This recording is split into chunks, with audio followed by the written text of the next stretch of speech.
પિતા બાદ પુત્રએ કર્યું સરેન્ડર. ગોંડલ અને રીબડા બંને બાહુબલી પરિવારોના વિવાદો અને ગુનાહિત ઇતિહાસને લઈને સતત વિવાદોમાં રહે છે. સતત પેપરની હેડલાઇન બને છે ત્યારે વધુ એક વખત રીબડા છે ચર્ચાનો વિષય બન્યું છે, કારણ કે અનિરુદ્ધસિંહ જાડેજા બાદ રાજદીપસિંહ રીબડાએ સરેન્ડર કર્યું છે. નમસ્કાર, BS9 ટીવી ન્યૂઝમાં આપની સાથે હું ભૂપતિ વિશાવડિયા. ગોંડલ તાલુકા પોલીસ સ્ટેશનમાં રાજદીપસિંહ જાડેજાએ આત્મસમર્પણ કર્યું છે. અમિત ખૂંટ આત્મહત્યા કેસમાં મુખ્ય આરોપી તરીકે ઓળખાતા રાજદીપસિંહ ગયા 6 મહિના દરમિયાન ફરાર હતા.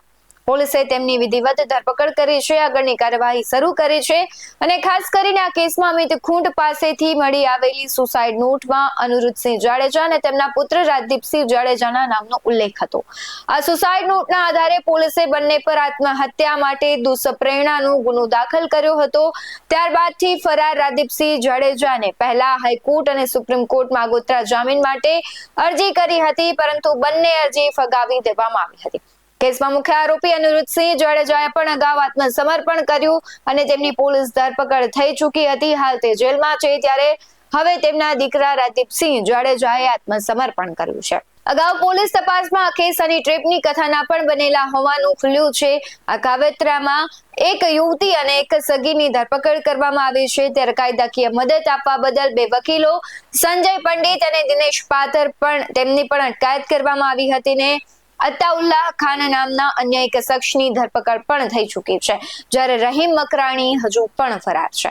અમિત ખૂંટે પોતાની સામે દુષ્કર્મનો કેસ નોંધાયાના 2 દિવસમાં આત્મહત્યા કરી. તેમની લખેલી 4 પાનાની સુસાઇડ નોટમાં પહેલા 2 પાના પર અનિરુદ્ધસિંહ અને રાજદીપસિંહ પર ગંભીર આરોપો લગાવ્યા હતા. ત્યારે ત્રીજા પાનામાં પોતાના પરિવારજનોના કોન્ટેક્ટ નંબર અને અન્ય પાનામાં મોટા અક્ષરે અનિરુદ્ધસિંહ અને રાજદીપસિંહ અને સગીરાના નામનો ઉલ્લેખ કરીને લખ્યું હતું કે હું આ લોકોના ત્રાસથી મરું છું.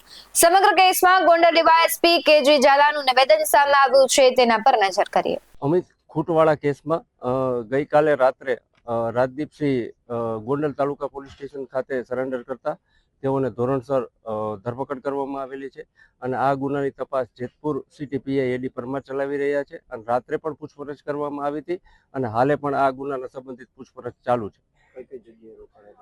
અત્યારે જે છે AD પરમાર તપાસ ચલાવી રહ્યા છે. ક્યાં ક્યાં રોકાણ હતા, કોને આશરો આપેલો હતો, એ બાબતની પણ તપાસ કરવામાં આવશે. ડીવાયએસપી KG ઝાલાના નિવેદન અનુસાર પોલીસ હવે તપાસમાં આ બાબતોનું વિગતવાર પૂછપરછ કરશે કે કોણે રાજદીપસિંહને આશરો આપ્યો, કઈ કઈ જગ્યાઓ પર તેમણે ફરાર થયા અને ત્યાં રહ્યા હતા. રાજદીપસિંહ જાડેજાને કોર્ટમાં રજૂ કરીને રિમાન્ડ મેળવવાની પણ તજવીજ હાથ ધરાઈ રહી છે. ત્યારે આ ઘટનાને લઈને, આ કેસને લઈને તમારું શું કહેવું છે? આ ઘટના પાછળ ઘણી વખત આપણે જોઈએ છે કે એવી પણ ચર્ચાઓ થઈ રહી છે કે જે બંને બાહુબલી પરિવારો છે તેની લડાઈમાં ક્યાંક આમાં આવી ઘટનાઓ બનતી હોય છે.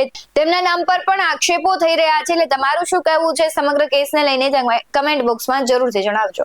આવા જ વધુ અહેવાલો સાથે ફરી મળતા રહીશું. તમે અમારી YouTube ચેનલને સબસ્ક્રાઇબ કરવાનું, અમને Facebook અને Instagram પર ફોલો કરવાનું ભૂલશો નહીં. બાકી અવનવી અપડેટ્સ મેળવવા માટે આપ જોતા રહો BS9 ટીવી ન્યૂઝ. નમસ્કાર.